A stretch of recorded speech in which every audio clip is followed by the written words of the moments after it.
But I would use your study guide, for sure. For sure? For sure. Use your study guide, because some of those questions you may see again in the near future. Very similar questions. So I would definitely keep that study guide. Same question would be Same question, but maybe a couple of differences. All right, speaking of questions, we don't have time to do an exam review because I will not get through any of my content if we do that. But how many veins are in an umbilical cord? How many arteries are in an Two umbilical arteries. cord? Which one takes, or which one oxygenates the baby? The vein. The artery is taking that waste and that deoxygenated blood away. Does the placenta have a ligament? Because I feel like they have one ligament. Me too. Or is that a trick question? Trick question. One vein, two arteries. Okay. So I was thinking it's just one long tube. Is that a ligament? No, it is though. Wharton's jelly, right? Mm-hmm. Okay. And then what is the role of the placenta? It's the barrier between mama and baby. But it doesn't stop stuff, y'all. Stop it. Can things cross the placenta? Yes. Some things. Most things will cross the placenta. So what is the role of the placenta? Regulate the hormones. Okay, Which I I picked stood that up one. here and preached, right? Lots I of picked times. that one. I picked that one. Placenta regulates the hormones and the placenta filters out the waste. Oh, I probably put that too. Yeah. Now, what does the amniotic fluid do? Cushions from trauma, temperature regulation. Regulates from trauma, temperature regulation, Something to sip on. the particles, preventing those bigger particles from getting to the baby, all that kind of stuff. Yeah, all sound familiar? What about a BPP? What does that measure? Biophysical profile. What am I looking at in a BPP? Like 8 different things. Am I looking at breathing? No. Yes, Oh, I'm looking yeah. at fetal breathing. Dang it. Fetal breathing, fetal tone, But not the and fluid level. amniotic fluid. Ah, that's the one I didn't pick. Dang it. Yeah, amniotic fluid. I'm not looking for gender on a biophysical profile, although it's an ultrasound, so I am probably going to see the gender, but that's not what it's made out of. Yes. There was discrepancy in that because one of the ATI questions said you are specifically looking for gender. Really? Yeah, that's why I clicked that. Find the question, send it to me. Okay. Yeah, Yeah, I'm open to it. Yeah. Brian, find it I tonight. don't have. Find me the question and send it to me. I'm getting that 1 point. I did throw out 2 questions. First question was the spandex one, because I just went back and I hated Yeah, I it. was like, I really hated it. was spandex It the was right answer? spandex. Okay. Spandex was the right answer. That's the one I picked. But I I'm sorry. accepted. It was like the long pants spandex. And that was like, a lot of people did well on it, but some people didn't, and I just didn't like the question, so I got rid of it. If it was compression stockings, it would have been way more like. Yeah. And then I got rid of a select all that apply, or I didn't get rid of it, but I accepted all the answers for select God all bless that you. apply. What does the foramen do? It's the hole between the atrium. Yeah. It closes after birth, but it can stay I open remember that from after A&P birth. because it fascinates me. And then what's happening? Share that before The same thing's still happening. The same thing that was happening in fetal circulation is happening if it remains open in birth. Does anyone have that fetal circulation sheet quickly available? I sure wish I had it during the test. Great. Okay, perfect. So, when I give you handouts, such as fetal circulation, you should probably handout. I looked at it, We're but getting my a good mind idea of went it, blank on because the let's see. umbilical cord. Fetal circulation is characterized by unique adaptations, right?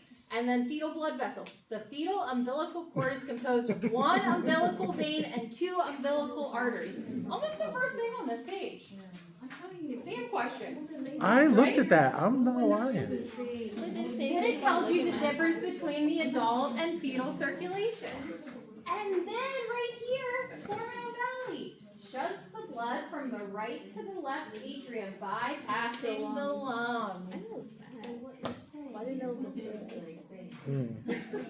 What I'm saying is like 5 exam questions came from this. Oh, Valley, think about it like the Ferriman Valley or whatever. Nothing. You know, like the hole in your skull where your spinal cord goes up? Yeah. That's called a The foreman. exam overall was something. not bad though. The highest was like 97% and the lowest was 55. So right along with peds. I was going to So say, it was that was pretty- exactly the same. It was almost identical with peds. I think the average was like 79.8 or something like that, almost 80%. So it really it was pretty fair exam. There were a lot of like questions that everyone got right. Mhm. Or like 99% of people got right. You know what I mean? So it was a good exam. Send me that question that you found, or anything that kind of goes along, and I'll look at it. My only I'm not gonna thing- make any promises, but I'll look at it. I'll try to look in the readings, because I always thought like, every time you retake the practice one, it gives you a whole new set of questions. Like, I don't know if I'm gonna be able to find Find that that. specific question, but I'll go look in the readings and see if it says Yeah. that, or For maybe it'll give. ATI, Yeah. I don't think it regenerates like that. I think it's a set selection. Maybe not for a people, I feel like the PEDS one, when I retook it, was like all new questions, and I was like, oh. Or in the book or something, I'll look Oh, for it. maybe Oh, you're don't thinking worry. about the book. If it's the ATI exam that I created, then I could go back and look at. I think it was the one practice one that My posed practice for one? OD, maternal. Okay, I'll look It at was it. under assessments, I did the practice one. I am willing to give it a look. All right, any questions from the lecture? No.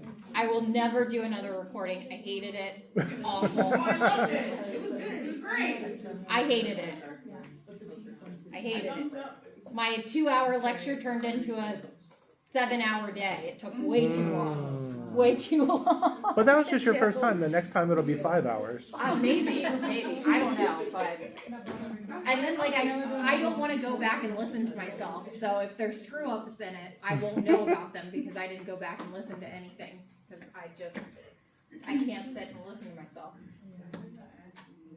All right. So anyways, you guys know where your answer key is, so you can go back and review.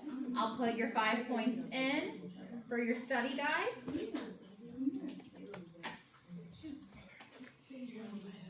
And then we'll do labor and birth, which is my favorite.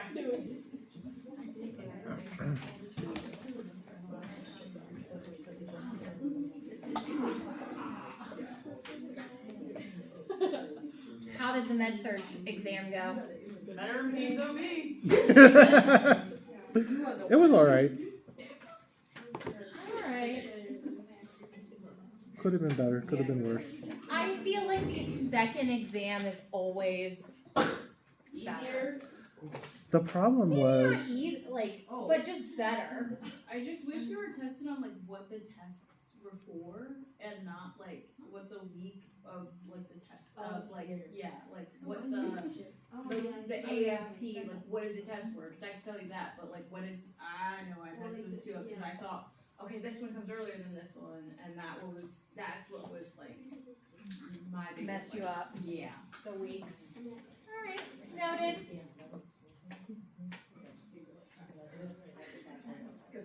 I know all my friends like questions on top.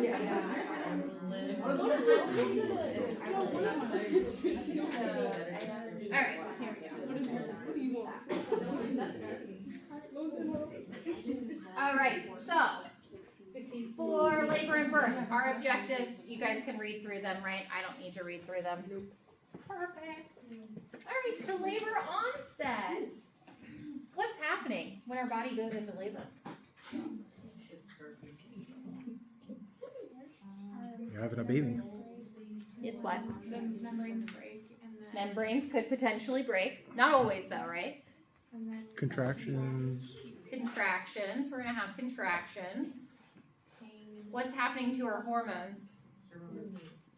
We're having surge of hormones. Just going But what is bonkers surging?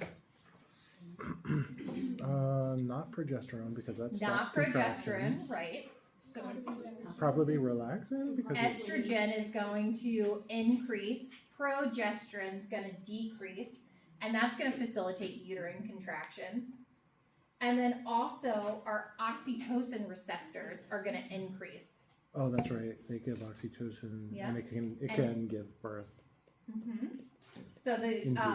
oxytocin receptors in the uterus increase at the end of pregnancy. So this is going to have an increased sensitivity to oxytocin. So our body is going to produce oxytocin. Then sometimes we also give external oxytocin to make contractions occur. So you've got that sensitivity. And that's like on the non-reactive stress test, or what is it called? Contraction test.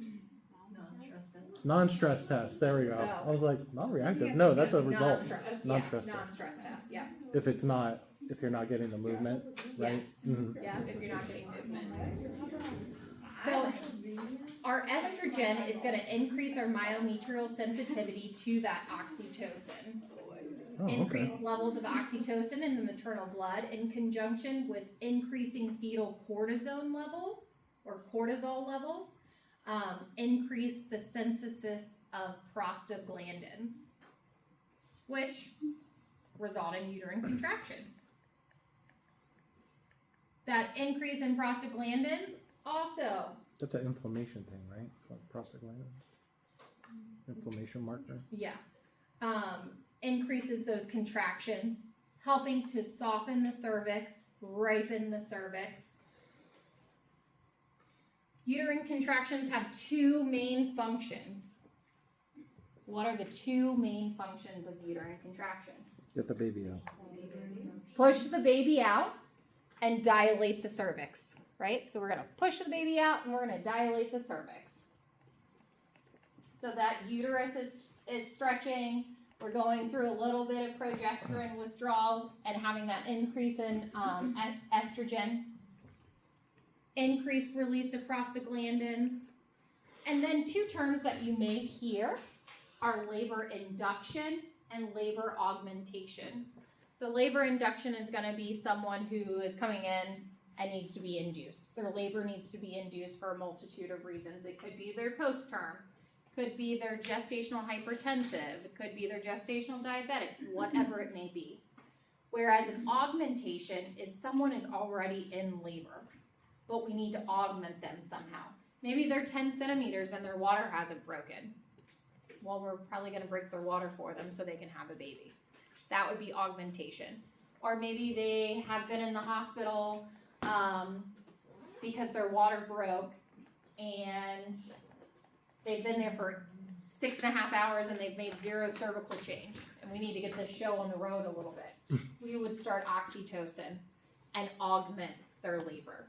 So labor. So then, what would be labor? Like, what would you do for labor induction versus augmentation?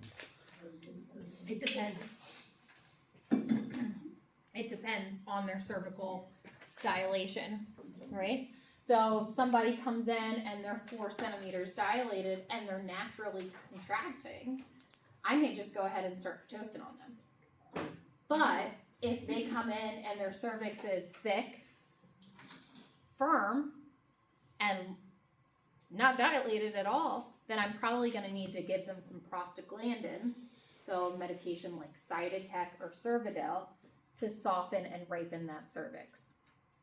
Okay. But I mean, like, if you're doing labor induction, wouldn't you give them the same stuff potentially as labor augmentation, like oxytocin or whatever? Eventually that patient is going to get oxytocin. Maybe. Or maybe they just got Cytotec. It just depends.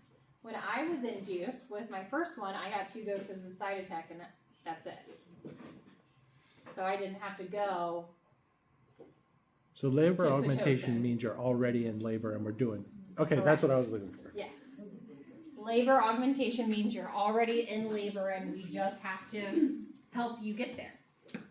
Already in labor, perfect. So psychological responses. What's happening when we're in labor?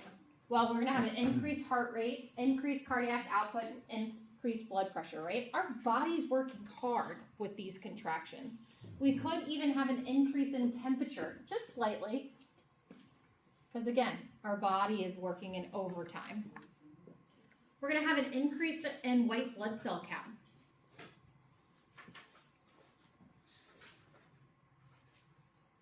If you look at any postpartum labs, you're gonna see white blood cell count is just gonna be elevated. Lymphocytes also elevated, right? Increased respiratory rate and oxygen consumption. We've got to get that oxygen over to the baby, right?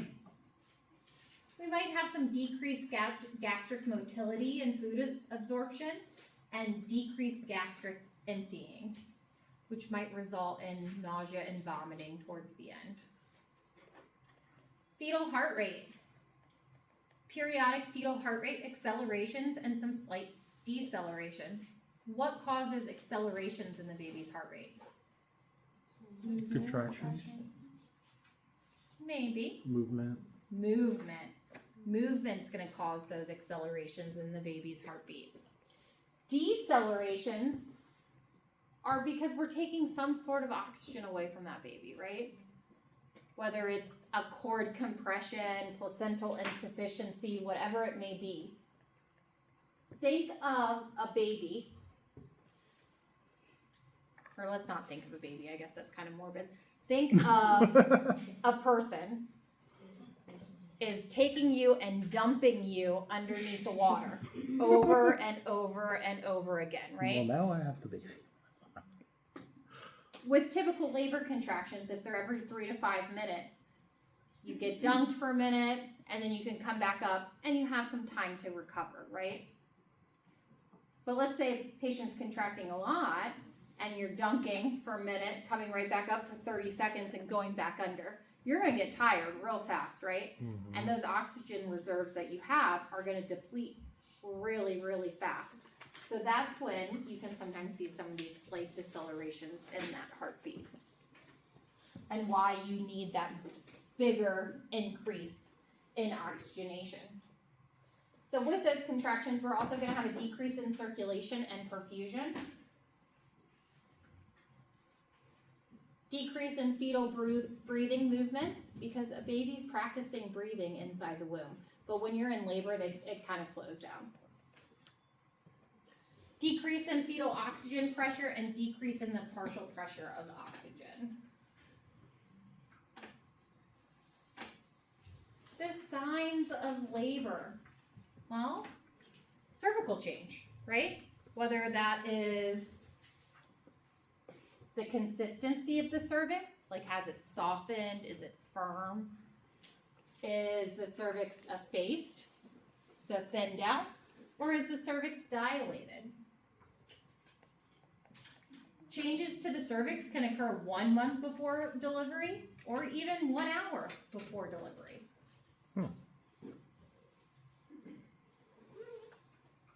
So the cervical softening or effacement or kind of ripening at the beginning of labor is due to those prostaglandins being an increased production in prostaglandins and pressure from Braxton Hicks contractions, which are essential for effacement and dilation. So you're gonna start contracting early on in your pregnancy. You might not notice that you're contracting, but you're gonna have some of this tightening, and that's what's gonna start ripening your cervix for labor. Then we have lightening.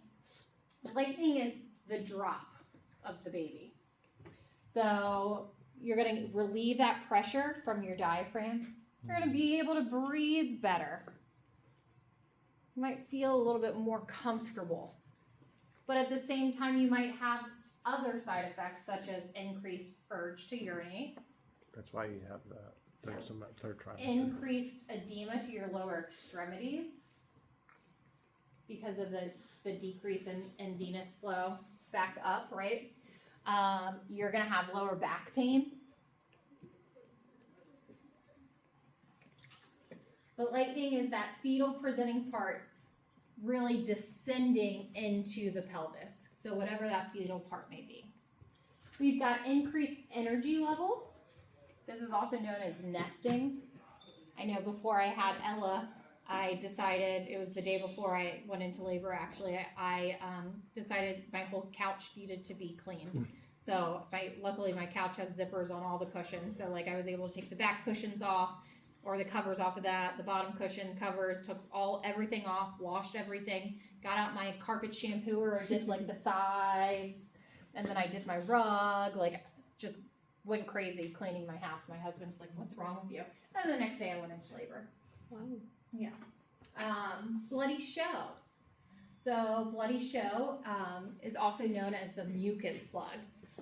So in the cervix, there is a mucus plug that helps kind of prevent bacteria to go into the uterus or into that amniotic fluid and protect that amniotic sac also, right? Because we want that amniotic sac to be protected and we don't want it to rupture too early.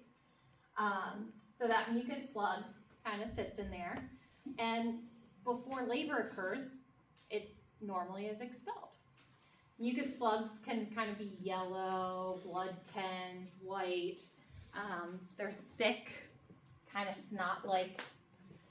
People bring them into OB triage in Ziploc baggies or wrapped up in paper towels or I've gotten them in like little lunch containers, like sandwich containers. People are like, this came out of me, and I'm like, it's okay, just throw it. I don't need to see that. Thank you. So yes, people get really excited when they lose their mucus plug because they really think that's the beginning of labor. And in a sense it is, but you could lose your mucus plug a month before you go into labor.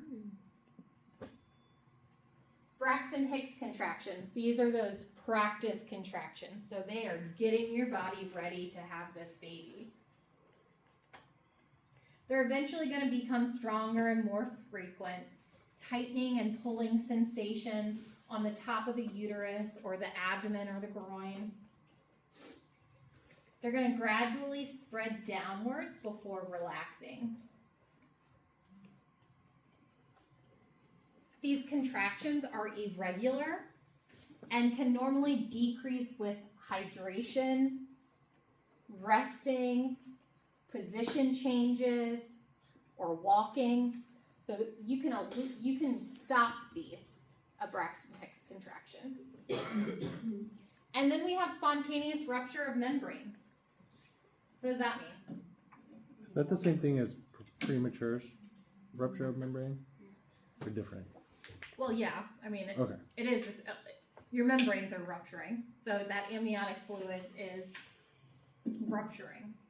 So it's a sudden gush or steady leakage of amniotic fluid. Although much of the amniotic fluid is lost when the rupture occurs, there's a continuous supply, right? Because what's making that amniotic fluid? Baby pee. Baby pee, right. After the amniotic sac has ruptured, the barrier to infection is gone, and the chances of ascending infection increases. In addition, there's a danger to what with a spontaneous rupture of membranes, especially in somebody who has polyhydramnios.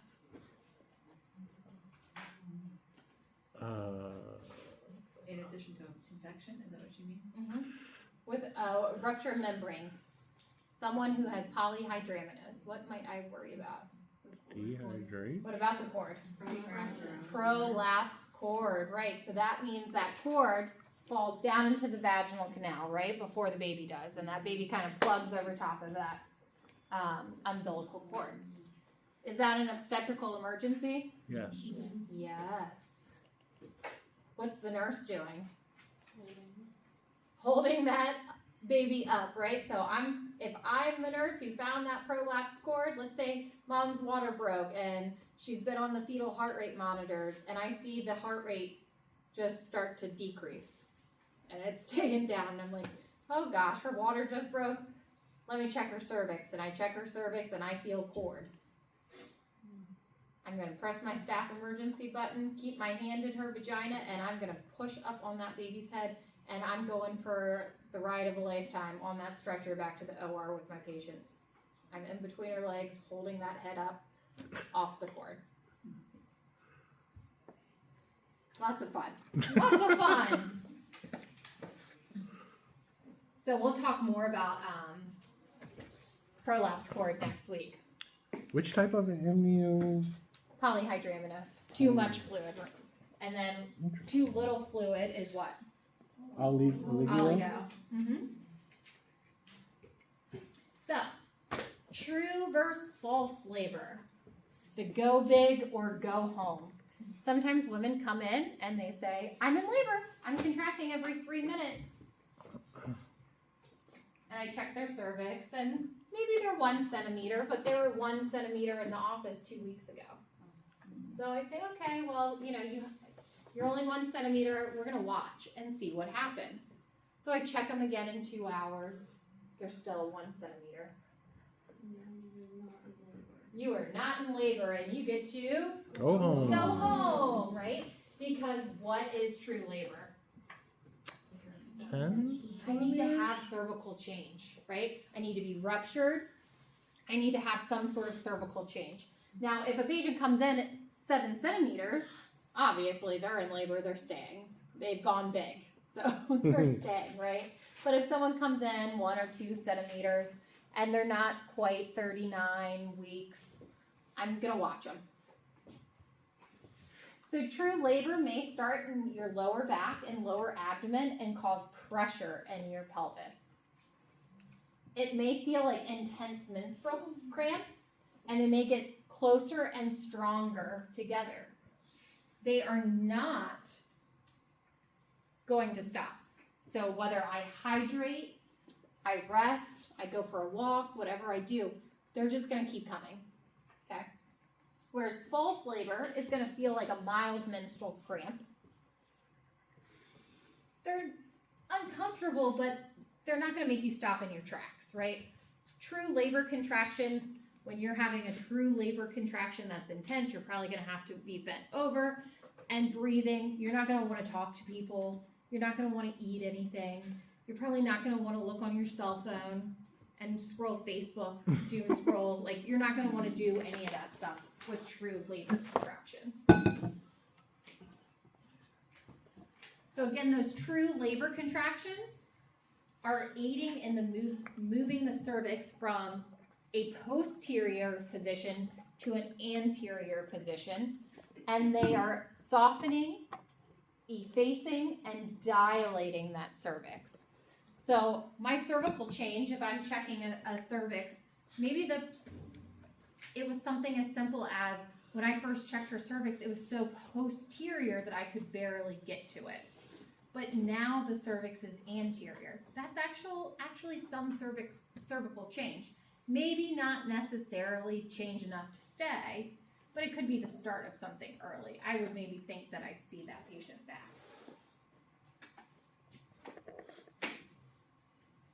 So there are 4 stages of labor. The first stage of labor is then broken into 3 phases. So stage 1 is cervical dilation begins with the onset of regular contractions, and stage 1 ends when the mom is completely dilated, which is what? 10. Okay. So first stage is then broken into 3 phases. We have latent or very early labor, which would be 0 to 3 centimeters. Then we have active, 4 to 7 centimeters, and transition, which is 8 to 10. So active labor is typically where that pain is really going to increase. Mom is probably going to want an epidural or pain management during this time if that's the route she's going. She is going to make good cervical change. So typically here we're going to see about a centimeter every 2 hours or so. Latent is gonna be the longest period of the first stage, just typically is the longest, right?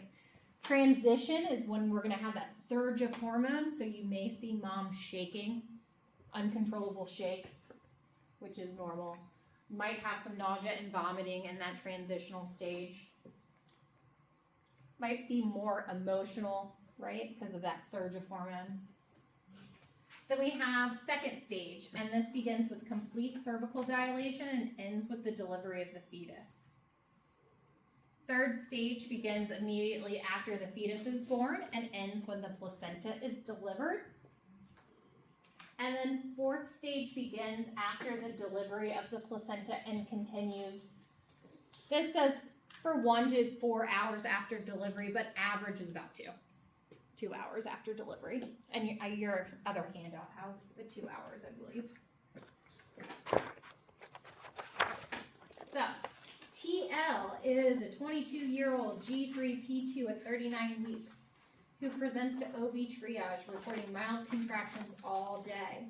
They've gotten increasingly stronger and for the past hour have been coming every 3 minutes. She also reports mucus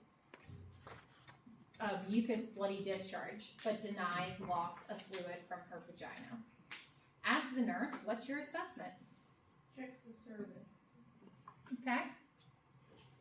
Her water hasn't broken yet. Her water hasn't broken yet. Okay. She saw some mucus plugs, so she could be getting ready for labor, but she might not be. Yeah, she could be getting ready for labor, but she might not be quite yet.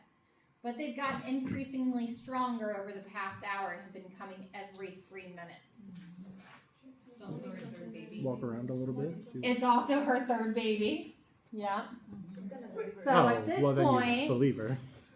I'm definitely checking her cervix, taking her pretty serious. She's probably She knows going what's up. big. She knows what's up, so she's probably going big. We're probably gonna end up keeping her.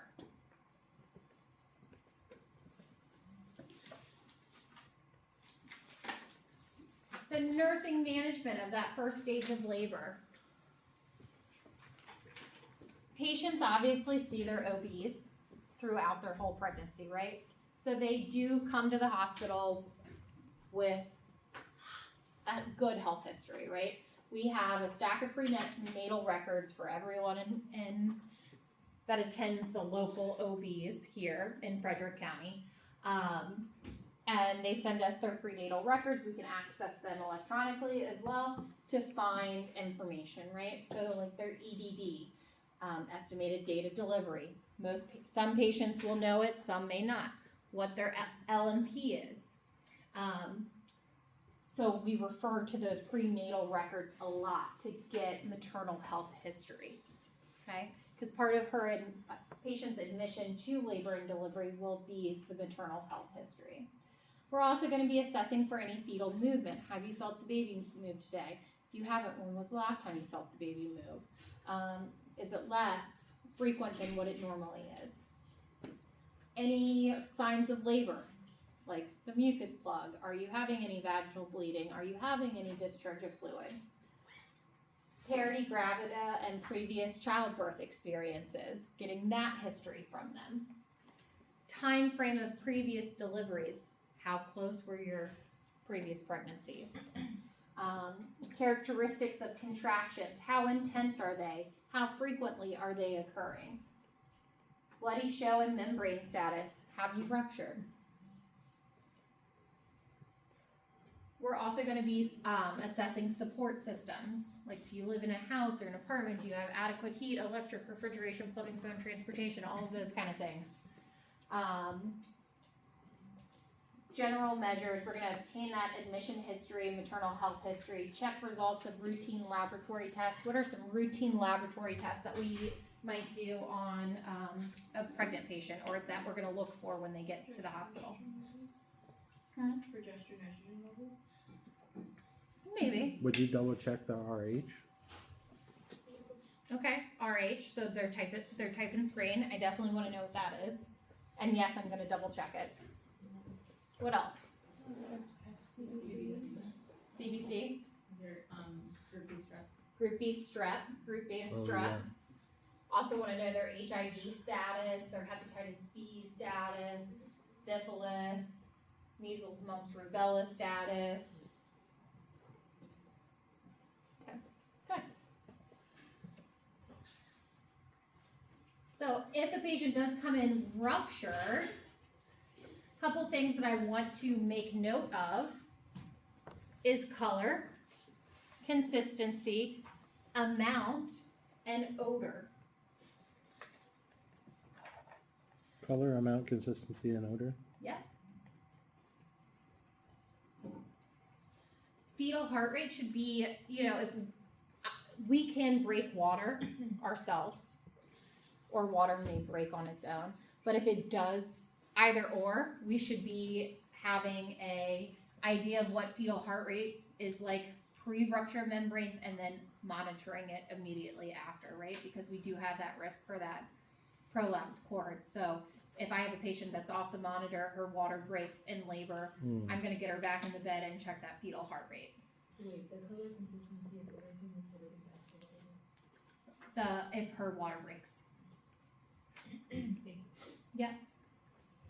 So amniotic fluid should be odorless, or it might have a slight musty odor. It should be thin and watery and clear. But at times it could be meconium stained or blood tinged. Okay. And those are okay, but ideally it's still just clear. But if it's just blood tinge and meconium stained, I'm not overly concerned, right? Babies poop in the womb, I know that. And I will have to implement precautions at that time of delivery. For meconium, mom's at a risk and baby's at a risk for what? Infection, baby aspirating the meconium, right, causing a pneumonia. So a lot of times I'll have, really every time I should have NICU at delivery if mom has meconium stained fluid. Physical assessment wise, what are some things on physical assessment that I'm going to be checking mom for?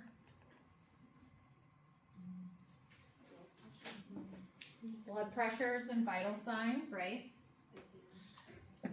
I mean, are you talking about like the dilation and all of that? Yeah, okay. we would be assessing cervical dilation, all of that. Okay, And, what like, else? General location, if it's posterior or anterior. Mhm. If it is dilated, can you see a crown? Hopefully not at this stage, but Obviously looking for a umbilical cord. yeah, umbilical cord. Would you be checking like You don't want to see an arm fundus? sticking out of there.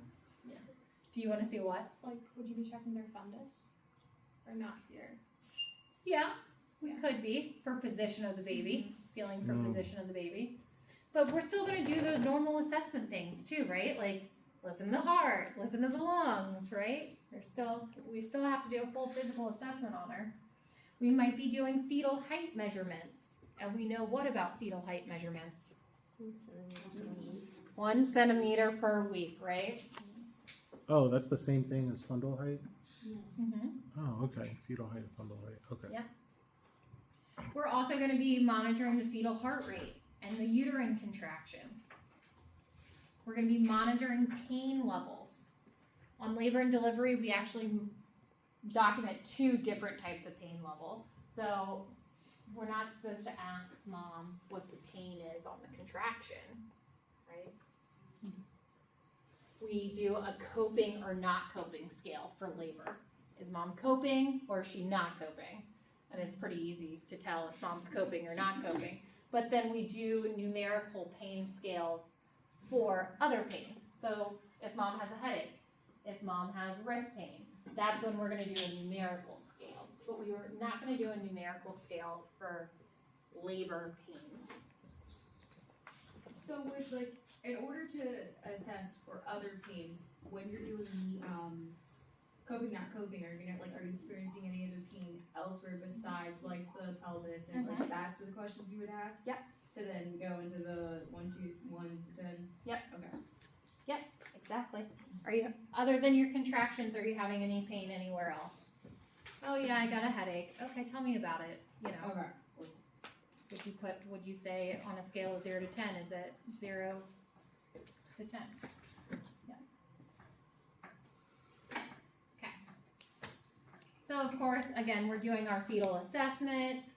When mom comes in, we're gonna grab a urinalysis on her. We're gonna grab a CBC and a type and screen.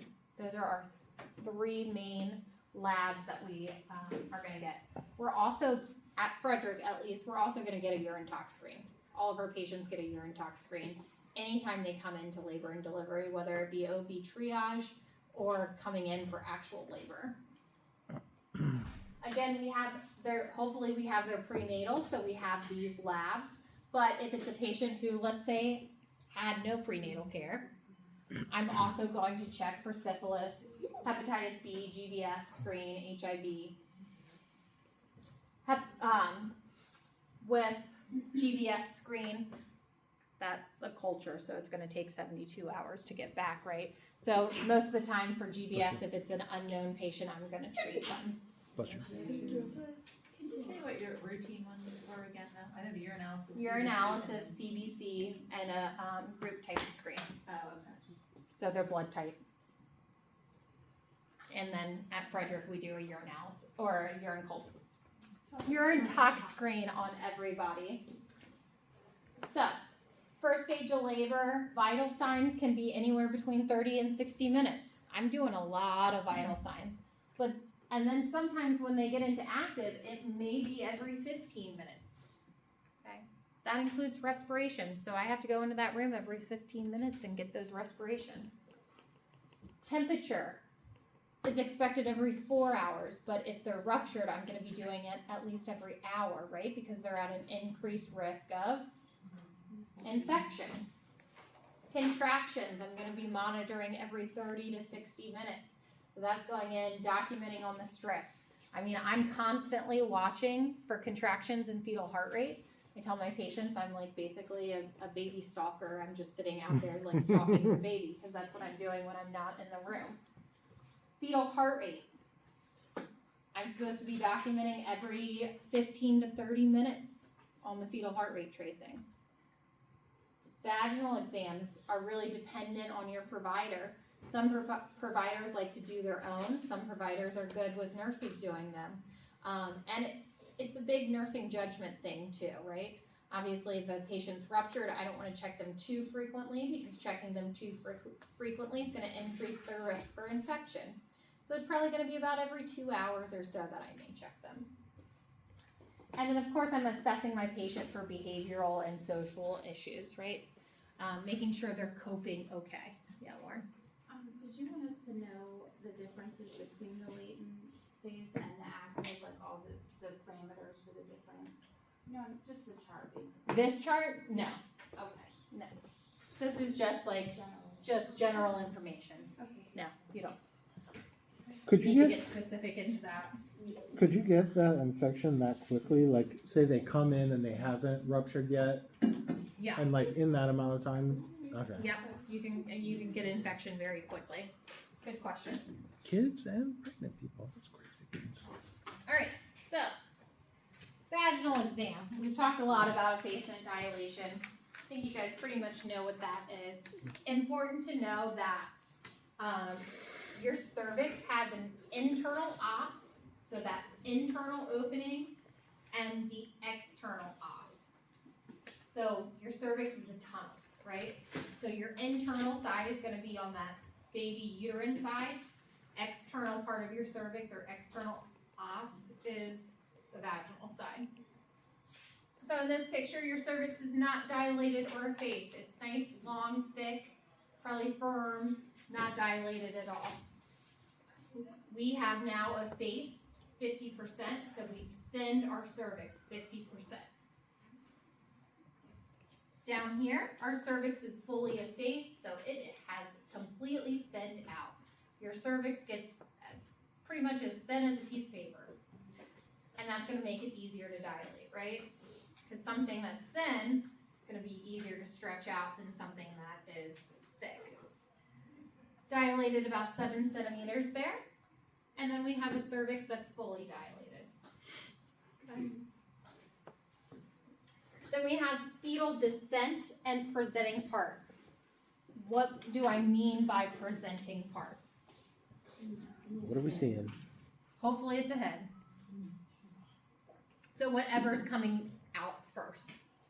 Fetal descent, I am going to gauge using station, and we'll talk about that in a little bit. I'm also doing a vaginal exam and assessing for rupture of membranes. I can actually tell if the woman is not producing an excessive amount of fluid, you can tell when you do a vaginal exam. It's almost like if their membranes are intact, it feels shiny. Does that make sense? Like if shiny had a feeling, that's what it would be. And then if they're ruptured, it feels more like sandpapery or hair, like you can tell it's hair, if that makes sense. All right. So when we're assessing the cervix, we're also scoring potentially the cervix using this Bishop score.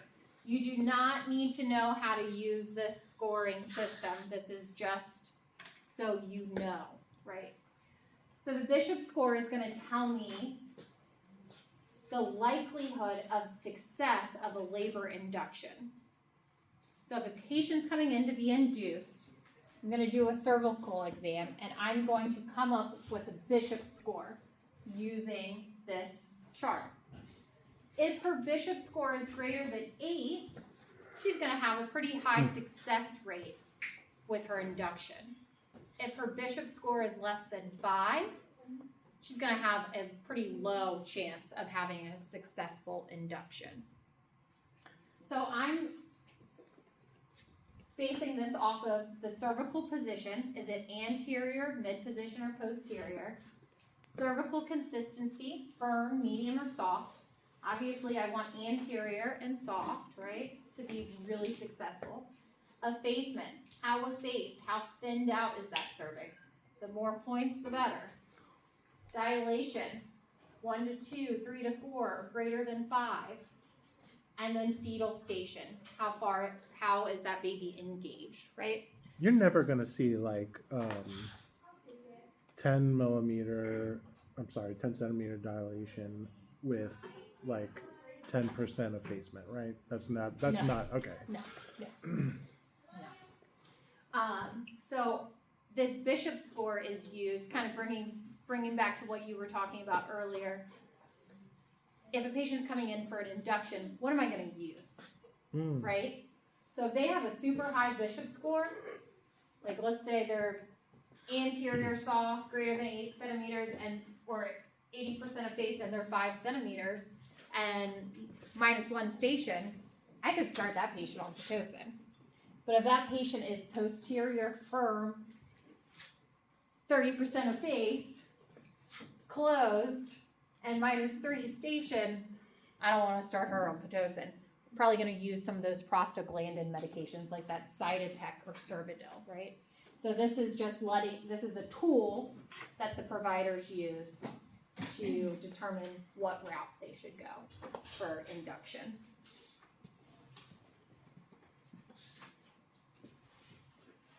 Okay, factors affecting the labor process. The 5 P's of labor. So we have the passenger, who's who? The baby? The baby. And the passageway, which is what? The birth canal. So the pelvis, the cervix, the vagina. We have powers. What are powers? Contraction. The contraction, right. So the contraction itself, or potentially the medication that we're giving for the contraction. Position. Self-explanatory. Maternal position, right? And psychologic or physiologic. Psychologic. Yeah, psychologic. My words have been something today. How's mom coping? Because if a mom is going natural, she needs to be coping well, right? She's got to be in control as much as possible. So we really want to focus on her coping ability.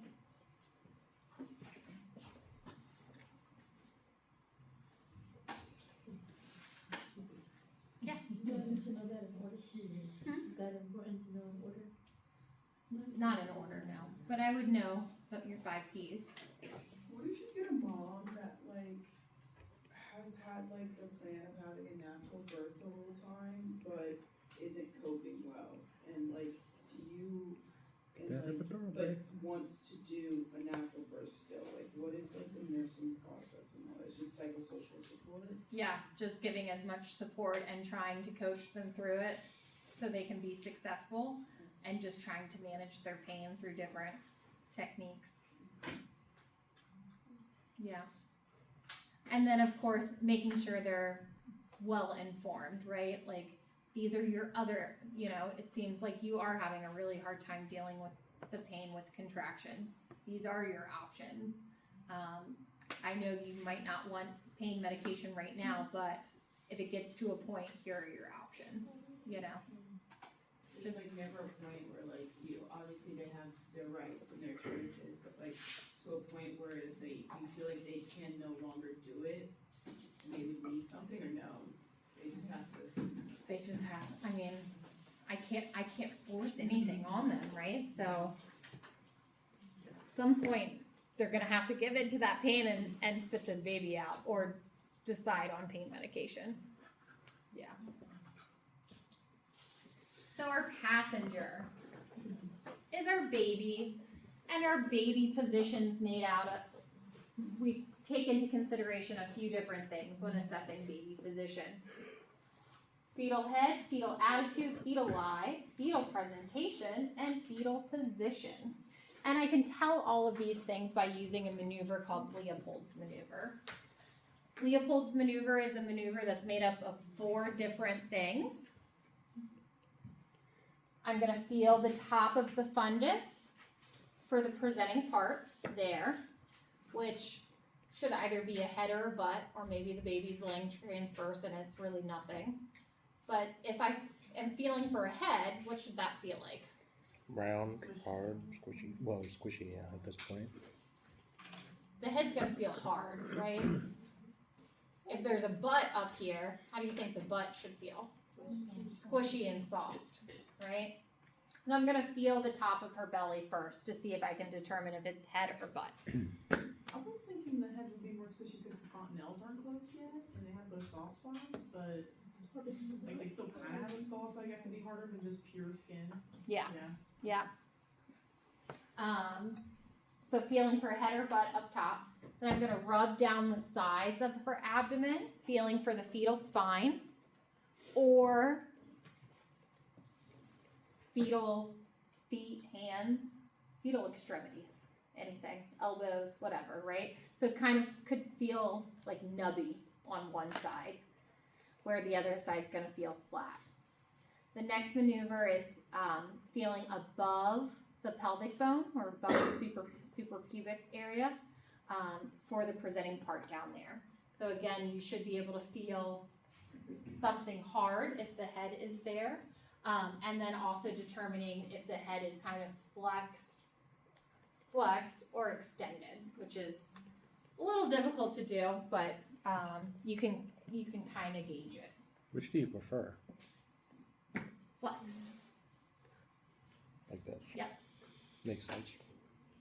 which I think might be. Because sometimes the head comes out and then that's what happened with ours. Oh, They're like, you're choking me, baby. yeah. You have to push now. Didn't you say there were 4 movements? Mm-hmm. I think I only wrote down 3. What was Yeah. The fourth is doing that suprapubic to feel for head or butt, and then if it is head, the flexion. two So and it's three were So soft 3 and legs. 4 are basically the same. 4 is the flexion. Yeah, 4 is the flexion. 3 is the head, 4 is the flexion. So, first thing to come out of the passenger, hopefully, is the Head. head. And this is the largest, least compressible structure, right? But we do have the sutures, and those sutures are those soft spots that allow for overlapping and changing in the shape of the head. So that's that molding. So you get that big squeeze, that head might get squeezed a little bit, and those bones can go up or over each other, right? And we also use those sutures, the feeling of the sutures, to determine the position of the fetal head. Which way is the fetal head looking? What is the presenting part of the fetal head? Fontanelles, these are the intersections of the sutures. They help in identifying the position of the fetal head and help with molding. Diameters, you don't really need to get into those big words. Okay. Fetal attitude. This is referring to posturing. The baby's not mean, it doesn't have an attitude. It's posturing. So is the baby flexed or extended? So the ideal position for baby is a flexed position. So that means the fetal back's going to be rounded, the chin's going to be tucked to the chest, the thighs are flexed on the abdomen, and the legs are flexed at the knees. That is the most favorable position for labor. Okay? Instead of all spread out, extended, they should be flexed, ready to come through the birth canal. This flexed position ideally is presenting the smallest part of the head first. Okay? Present that smallest part of the head first. Let it kind of stretch out to get it ready for that bigger diameter of the head. How come you don't want that extended? Because it seems like it's not as wide as, like, if you're like flat, you're not stretching as much. Like the cervix isn't really stretch as much. Do you like if you're punched up in a ball, like Yeah, but they're not going to come out that way. once you start pushing, they shrink. Yeah. Okay. Well, so the head is flexed. So this part of the head's going to come out and then open, Okay. and then the shoulders would come out, and then everything kind of straightens out as they're coming out. But when they're trying to engage into the pelvis, they should be in this flexed position. I've got a video that'll make more sense too. All right, passenger. So we have fetal lie and presentation. So ideally, we are longitudinal, right? The baby should be longitudinal, not transverse and not oblique. So oblique, the baby would be at an angle. So let's say this is baby's head right here. It would be over towards like my hip. Okay, so not quite transverse, but kind of like in a diagonal. Then we have presentation. We have cephalic, which means head first, vertex. That's the position we want, right? We want baby to be head down. We want baby to be cephalic. But in cephalic, we have a couple different positions. We have military, where the head is turned sideways. Okay. Brow, which would be what? The eyebrows coming out first. Face, full face coming out first. You can imagine those would be kind of difficult to birth, right? Not impossible to do, but definitely malpositioned, definitely more difficult to deliver. We have breech, and breech is broken down into a couple different ways. We have frank breech, which the baby's legs are extended completely upwards and that butt is coming down first. Full or complete breech, baby sitting Indian style. We have foot length or incomplete. This is an incomplete breech foot length, so one foot is out. And then foot length is both feet are out. And have I ever seen a patient where a foot's hanging out of the vagina? No. Right? So this is going to be more like I'm going in, I'm doing a cervical exam, and like when I go and I'm expecting to feel a head, I feel a little butthole. Okay? Or like a really squishy little butt cheek. Or I'm tickling toes. You know, it's not like something is just hanging out of. If something's hanging out, it's most likely a cord, and I'm really scared. So when those happen, do you do anything like externally to the mother to like change that position? Good question. We're going to talk about that. Sorry. No, you're good. So ideally, our position for labor would be longitudinal and cephalic, right? These other positions may require a C-section. There's also shoulder presentation, so that would be like that oblique presentation where their shoulder or scapula is kind of coming down into the cervix first. They're not going to be able to come out that way. Professor Moore, Yes. could we take like a 5-minute breather?